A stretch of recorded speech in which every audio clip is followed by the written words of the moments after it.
everyone. We're talking about releasing the purpose of God through our lives. And today we'll talk about something very important in our journey of seeing God's promises fulfilled or seeing that vision or dream fulfilled, and that is prayer. I'm sure all of us agree that prayer plays a huge part in strengthening us and experiencing the power of God in what we are called to do.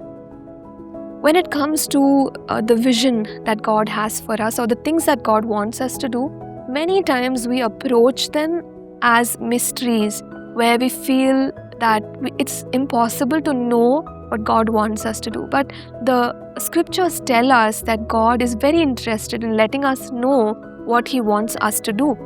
When we read 1 Corinthians chapter 2 verses 9 and 10, especially in 10, we notice that the Spirit of God, He searches all things, the deep things of God, and through Him, God reveals to us what He wants us to do. So here is one truth, that God does not want to keep us in the dark. God wants to reveal His purpose to us. How can this purpose be known?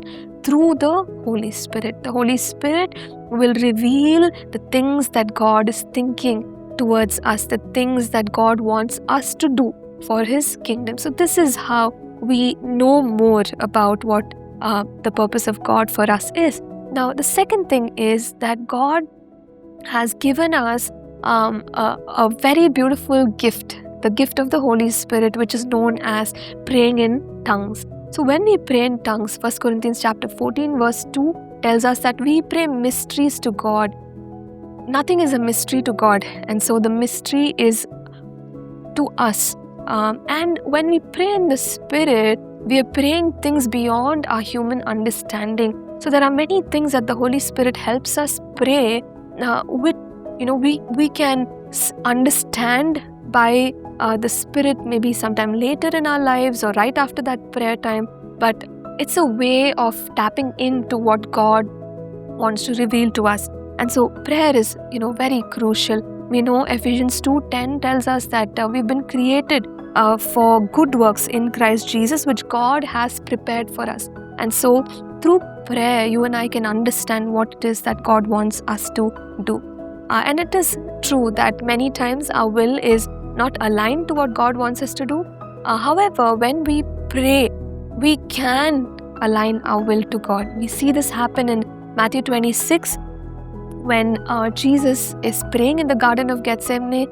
Initially, He says, "Lord, take this cup away from me." But as He's praying, He comes to a place where He says, "Not my will, but yours be done." And prayer can do this for us. This is the third point that we wanted to share, that prayer can help us align our will to God's will, and in this way we can move forward with God and we can accomplish whatever God wants us to do.